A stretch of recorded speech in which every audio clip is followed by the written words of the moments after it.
Magandang hapon sa inyong lahat, lalong-lalo na po sa inyo, Binibining Herda. Magandang hapon po. Ang aming tatalakayin ngayon ay patungkol sa differentiated instruction. Ano nga ba yung differentiated instruction? So when we say differentiated instruction, it is a teaching approach that tailors instructions to all students' learning needs. Ibig sabihin ito ay isang estratehiya sa pagtuturo na inaangkop ang paraan ng pagtuturo ayon sa pangangailangan ng mga mag-aaral. All the students have the same learning goals. Ngunit nag-iiba ang pamamaraan ng pagtuturo batay sa kanilang interes, kagustuhan, lakas, at mga kahinaan ng bawat estudyante. Bilang isang guro, hindi dapat gagamit ka lamang ng isang paraan or isang estratehiya para sa buong klase. Ibig sabihin bilang isang guro, kailangan mong gumamit ng iba't ibang pamamaraan or iba't ibang estratehiya upang matiyak na ang bawat estudyante ay may iba't ibang daan patungo sa pagkatuto. According to Tomlinson, teachers can differentiate instructions through four ways: the content, process, product, and learning environment. So, I'll be discussing about the content and process. So, kapag sinabi nating content, should cover the standard of learning set by the school district or state educational standard. But some student in your class may be completely unfamiliar with the concept in a lessons. So, some student may have a partial mastery, and some student may be already familiar with the content before the lessons begins. What you could do is differentiate the content by the designing activities for groups of students that cover over various levels of Bloom taxonomies. So, kapag sinabi nating Bloom taxonomies, this is a classification of levels of intellectual behavior going from order thinking skills to higher order thinking skills. So, they are the 6 levels of Bloom taxonomies. These are the remembering, understanding, applying, analyzing, evaluating, and creating. Students who are unfamiliar with a lesson could be required to completely tasks on the lower levels, remembering and understanding. But students with some mastery could be asked to apply and analyze the content. And students who have high levels of mastery could be asked to completely tasks in the areas of evaluating and creating. Sa madaling salita, ang content ay tungkol sa pagtuturo sa paraan ng pagkakaiba ng mga gawain para sa mga mag-aaral na may iba't ibang antas ng pag-unawa sa isang paksa. Gumagamit ito ng Bloom taxonomies upang magbigay ng mga aktibidad na sumasaklaw sa iba't ibang antas ng pag-iisip mula sa simpleng pag-aalala at pag-unawa hanggang sa mas mataas na ng pag-iisip tulad ng pagsusuri at paglikha. Ganito ang paraan upang matiyak na lahat ng mga mag-aral ay magiging makabuluhan at kaakibat na gawain batay sa kanilang antas ng kasanayan at pag-unawa sa isang paksa. Here are the examples of differentiating activities. The first one is match vocabulary words to definitions. The second one is read a passage of text and answer related questions. And the third one is think of a situation that happened to a character in a story and different outcome. And the fourth is differentiate fact from option in the story. And the fifth is identify an author position and provide evidence to support this viewpoint. So the last one is create a PowerPoint presentation summarizing the lesson. So kapag sinabi nating match vocabulary words, dito tinutulungan nito ang mga mag-aaral na maunawaan ang kahulugan ng mga bagong salita sa pamamagitan ng pagtugma sa mga kahulugan nito. Habang dito naman sa Read a passage of text and answer related question. Sa pamamagitan nito, pinapatunayan ng mga mag-aaral ang kanilang pag-unawa sa isang teksto sa pamamagitan ng pagsagot sa mga tanong batay sa nilalaman nito. Habang dito naman sa think of a situation that happened to a character in the story and a different outcome, pinapasanay nito ang mga mag-aaral na mag-isip ng malikhain sa pamamagitan ng pag-isip ng mga alternatibong sitwasyon o kinalabasan para sa mga kilos ng isang tauhan sa isang kwento. So dito naman sa differentiate fact from option in a story, so dito pinapasanay nito ang mga mag-aral ang critical na pag-iisip sa pamamagitan ng pagkikilala sa mga objektibong katotohanan mula sa mga subjektibong opinyon sa isang salaysay. So dito naman sa identify an author positions and provide evidence to support this viewpoint. So dito, kinikilala ng mga mag-aaral ang paninindigan ng isang may akda sa isang issue at sinusuportahan ito ng mga ebidensya mula sa teksto.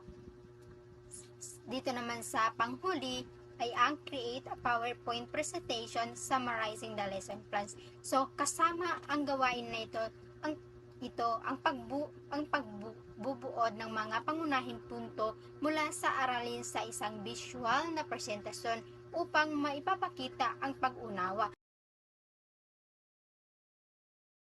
Let's now proceed to process. Each student has prepared learning styles, and successful differentiations include delivering the material to each style, visual, auditory, and kinesthetic, and through words. This process-related method also addresses the fact that not all students require the same amount of support from the teachers, and students could choose to work in pairs, small group, or individually.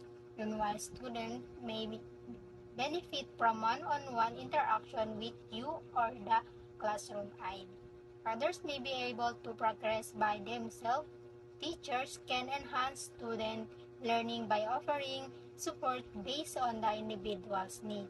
Sa madaling salita, ang process ay tumutukoy sa pag-ayos ng mga gawain sa pagkatuto upang umangkop sa iba't ibang estilo ng pagkatuto ng mga mag-aaral. Ibig sabihin, hindi lamang ang content ang dapat ibahin, kundi pati na rin ang paraan ng paghahatid nito. Halimbawa, maaari kang magbigay ng mga visual na materials para sa mga visual learners, mga audio recording para naman sa mga auditory learners, at sa mga hands-on activities para naman sa mga kinesthetic learners. Bukod pa rito, binibigyan din ng process ang pagbibigay ng suporta sa mga mag-aaral ayon sa kanilang pangangailangan. Maaari silang magtrabaho ng mag-isa o sa maliit na grupo lamang, at maaaring mangangailangan ng iba't ibang antas ng tulong mula sa grupo o tagatulong.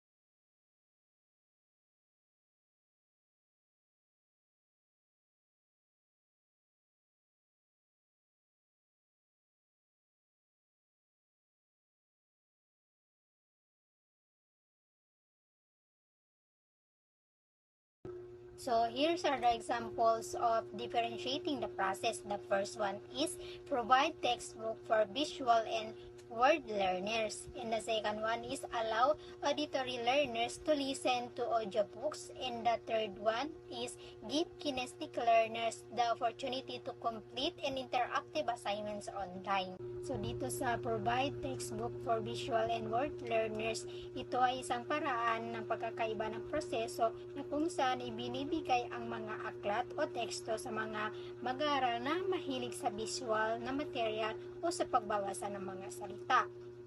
Habang dito naman sa allow auditory learners to listen to audiobooks, pinapahintulutan silang makinig sa mga audiobook upang mas epektibo nilang masundan ang isang leksyon.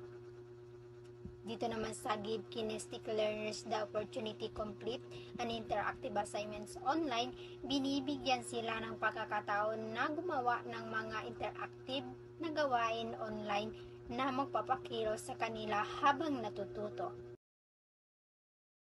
Ngayon ay pag-uusapan naman natin ang product or produkto. Kapag sinasabi nating product, ibig sabihin ito ay tumutukoy sa mga output o gawa ng mga mag-aaral sa pagtatapos ng aralin upang makita ang kanilang pagkatuto at kasanayan. Ibig sabihin, after the discussion, maaaring magbigay ang isang guro ng test, projects, reports, or other activities para masigurong na talagang naintindihan ng mga mag-aaral ang itinuro na aralin. So sa mamamagitan ng produkto, masusukat ng mga guro kung hanggang saan nga ba talaga naunawaan ng mga mag-aaral ang aralin or kung aling aspeto nga ang maaaring kailangan linangin. So kung hindi maganda ang naging resulta sa product, ibig sabihin dito ang mga guro ay nagkakaroon na ng mga plano kung ano ang susunod na hagbang na gagawin sa pagtuturo. Sa loob ng silid-aralan, may iba't ibang uri ng estudyante. Merong magaling sa pagsusulat, meron naman magaling sa pagbabasa at merong magaling sa oral at marami pang iba. No, hindi pantay-pantay ang kakayahan ng bawat estudyante. Kaya bilang isang guro, hindi maaari na isang estratehiya lamang ang gagamitin mo sa iyong pagtuturo. Narito ang mga halimbawa ng paraan sa pagbibigay ng iba't ibang gawain o output sa mga mag-aaral batay sa kanilang learning style. Mahalaga ito dahil hindi lahat ng mga mag-aaral ay natututo sa parehong paraan. Una ay ang read and write learners. Sa loob ng silid-aralan, may mga mag-aaral na mas komportable sa pagbabasa at pagsusulat. Kaya bilang guro, maaaring ipapagawa mo sila ng book report. So sa ganitong paraan, mas pinapalakas nila ang kanilang kakayahan sa pagbibigay ng organisadong opinyon at pagsusuri, habang nalalaman nila ang kanilang mga natutunan. Ang aktibidad ay hindi lamang nagpapalalim ng kanilang pag-unawa, kundi nagpo-promote din ng kanilang kakayahan sa pagsusulat na isang pangunahing aspeto ng kanilang pagkatuto. Ikalawa, yung visual learners. Visual learners are people who learn best through images, diagrams, charts, and visual aids rather than through text or spoken information. Halimbawa, kapag ang lesson mo ay tungkol sa kwento ng ibong Adarna, para masiguro na epektibong maituro ang kwento sa mga visual learners, maaaring gumamit ang guro ng mga visual aids tulad ng larawan, storyboard at flowcharts upang ipakita ang mga tauhan, tagpuan at daloy ng mga pangyayari. Ang pagpapakita ng mahalagang eksena o tagpo sa pamamagitan ng mga diagram o graphic organizer ay makakatulong upang mas malinaw na maunawaan ng mga mag-aaral ang estruktura at mensahe ng kwento. Sa ganitong paraan, mas nagiging makulay at madaling intindihin ng aralin, kaya mas nagiging kawili-wili at nakakatulong ito sa kanilang mas malalim na pag-unawa. Ikatlo, yung auditory learners. Para sa mga auditory learners, mas mainam na magbigay sila ng oral report. Halimbawa, may ipinabasa kang kwento sa kanila. So, maaari nilang ikwento ang mga pangyayari sa kwento o magbigay ng buod gamit ang kanilang sariling salita habang ipinapaliwanag ang mga aral na natutunan nila sa kwento. Ang pagbigkas ng mga ideya ay tumutulong sa kanila na mas madaling matandaan ang mga impormasyon. So, pwede din para masiguro mo na matututo talaga ang mga auditory learners bilang guro, pwede kang maghanap ng mga audio recordings ng kwento at iparinig ito sa klase. So sa pamamagitan ng pakikinig sa mga recordings, mas madarama ng mga mag-aaral ang emosyon at tono ng kwento. Ang paggamit ng audio ay makakatulong upang mas madaling maunawaan ang mga detalye at mensahe ng kwento habang pinapanatili ang kanilang interes at atensyon sa klase. Para sa mga kinesthetic learners, halimbawa kapag ang lesson mo ay tungkol sa mga kwento tulad na lamang ng Ibong Adarna, maaaring ipa-roleplay mo sila. Sa ganitong paraan, maaari nilang gampanan ang iba't ibang tauhan o eksena mula sa kwento na nagbibigay daan sa kanila na may pakita ang kanilang pag-unawa sa pamamagitan ng aktibong pagganap at paggalaw. Ang role-playing ay tumutulong sa kanila na mas maipakita ang kanilang pagkatuto sa isang pisikal at interactive na paraan.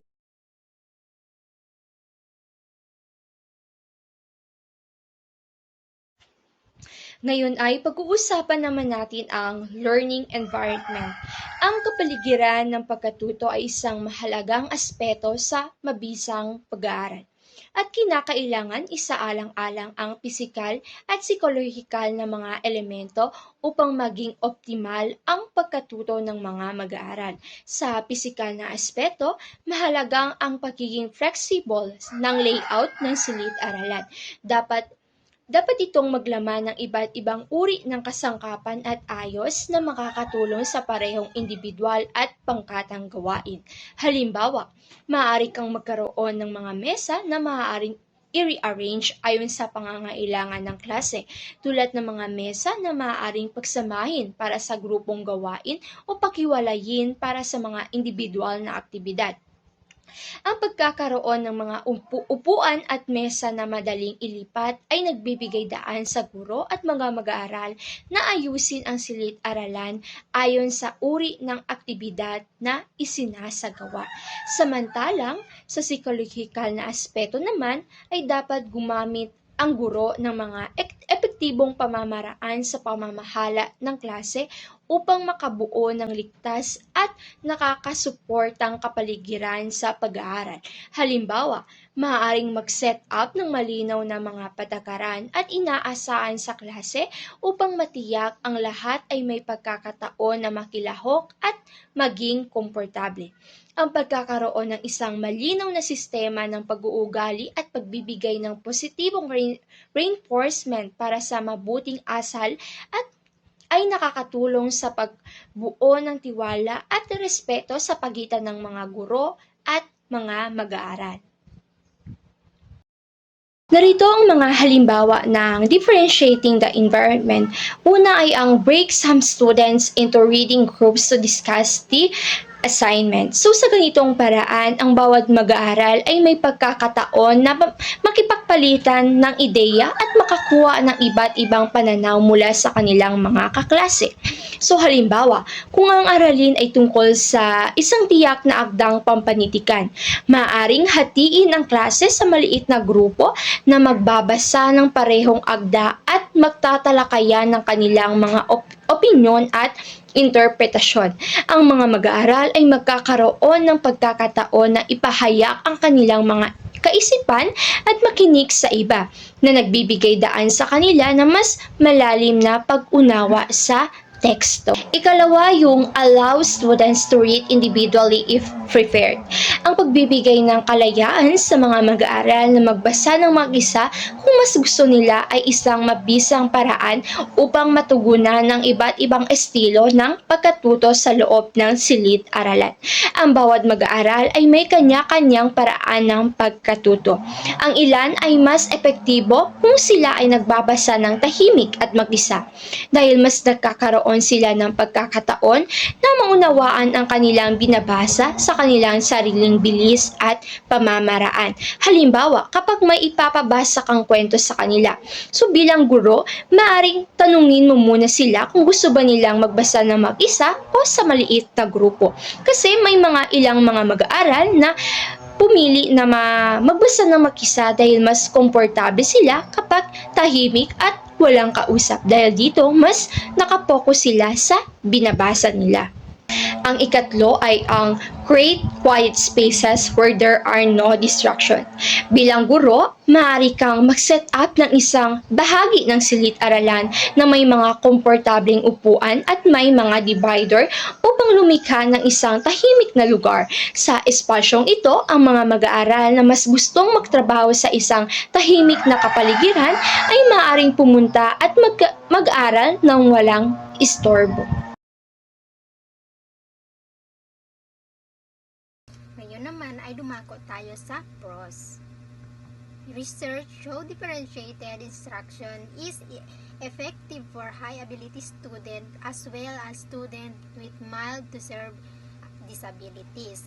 Ayon sa mga pag-aaral, ang iba't ibang paraan ng pagtuturo sa differentiated instruction, ito ay epektibo sa mga estudyante na mataas ang kakayahan at gayon din sa mga mild o malalang kapansanan. Ibig sabihin, ang pag-angkop ng mga pamamaraan ng pagtuturo ayon sa kakayahan ng mga mag-aral ay nakakatulong ito sa kanilang pagkatuto, anuman ang kanilang antas ng kakayahan. When students are giving more option on how they can learn material, they take one more responsibilities for their own learning. Ibig sabihin, kapag binigyan ng mas maraming pagpipilian ang mga estudyante kung paano nila ito natutunan ang mga aralin, mas tumataas ang kanilang pananagutan sa kanilang sariling pagkatuto. Dito, ipinapakita rito na ang pagbibigay ng iba't ibang paraan ng pagkatuto ay nagpapalakas ito sa kanilang pagiging aktibo sa proseso ng kanilang pag-aaral. And students appear to be more engaged in learning, and there are reportedly fewer discipline problems in classroom where teachers provide differentiated lessons. Dito, mas nagiging aktibo ang mga mag-aaral sa kanilang pagkatuto at nababawasan ang kanilang mga problema sa disiplina sa mga silid-aralan kung saan ang mga guro ay nagbibigay ng iba't ibang paraan ng pagtuturo. Ibig sabihin, ang pagsasayos ng mga aralin ayon sa pangangailangan ng bawat mag-aaral ay nakapagbibigay ng mas positibong resulta sa pag-aaral at asal ng mga estudyante. Ngayon ay pag-uusapan natin yung cons of differentiated instruction or the disadvantage of differentiated instruction. Una, yung differentiated instructions requires more works during lesson planning and many teachers struggle to find the extra time in their schedule. Ang differentiated instruction ay nangangailangan ng mas maraming oras at pagsisikap sa paghahanda ng mga aralin. Kailangan ng mga guro na lumikha ng iba't ibang material at gawain na naaangkop sa iba't ibang antas ng kakayahan at interes ng mga mag-aaral. Maaaring magdulot ito ng dagdag na trabaho at maraming guro ang nahihirapan na makahanap ng karagdagang oras sa kanilang abalang schedule. Halimbawa, kung ang isang guro ay nagtuturo ng isang leksyon sa matematika, so kailangan niyang maghanda ng iba't ibang antas ng mga problema para sa mga mag-aaral na may iba't ibang antas ng kasanayan, mga basic na problema para sa mga nagsisimula at mas komplikadong problema naman para sa mga advanced. Ang dagdag na paghahanda na ito ay maaaring magdulot ng stress sa guro, lalo na kung wala siyang sapat na oras. Ang ikalawa ay the learning curve can be steep and some schools lack professional development resources. Ang pagkakaroon ng epektibong differentiated instruction ay nangangailangan ng mga guro na magkaroon ng sapat na kaalaman at kasanayan. Sa ilang mga paaralan, maaaring hindi sapat ang mga resources para sa profesional na pagpapaunlad na tumutulong sa mga guro na matutunan at maipamalas ang estratehiya ng differentiated instruction. Halimbawa, kung ang isang guro ay bago sa differentiated instruction, maaaring kailangan niyang dumaan sa maraming pagsasanay at pag-aaral bago niya ito maipamalas ng epektibo sa kanyang klase. Kung ang kanyang paaralan ay walang sapat na resources o suporta para sa ganitong uri ng profesional na pag-unlad, magiging mahirap para sa kanya na magtagumpay sa pamamaraang ito. Ang ikatlo ay critics argue there isn't enough research to support the benefits of differentiated instruction, overweighting the added prep time. Ang mga kritiko na nagsasabing hindi sapat ang pananaliksik na sumusuporta sa benepisyo ng differentiated instruction kumpara sa karagdagang oras at pagsisikap sa paghahanda ng aralin. Ang mga kritiko ay nag-aalala na ang mga benepisyo ng pamamarang ito ay maaaring hindi kasing laki ng inaasahan, kaya't hindi ito palaging nagbubunga ng mga positibong resulta na nagbabayad sa dagdag na oras ng paghahanda. Halimbawa, kung ang isang guro ay naglaan ng malaking bahagi ng kanyang oras sa paghahanda para sa differentiated instruction, ngunit hindi nakita ang makabuluhang pag-unlad sa pagganap ng mga mag-aaral, maaari niyang itanong kung ang lahat ng oras at pagsisikap na inilaan niya ay sulit. Ang kakulangan sa konkretong ebidensya na sumusuporta sa kahusayan ng pamamaraang ito ay maaaring magdulot ng pagdududa sa mga benepisyo nito.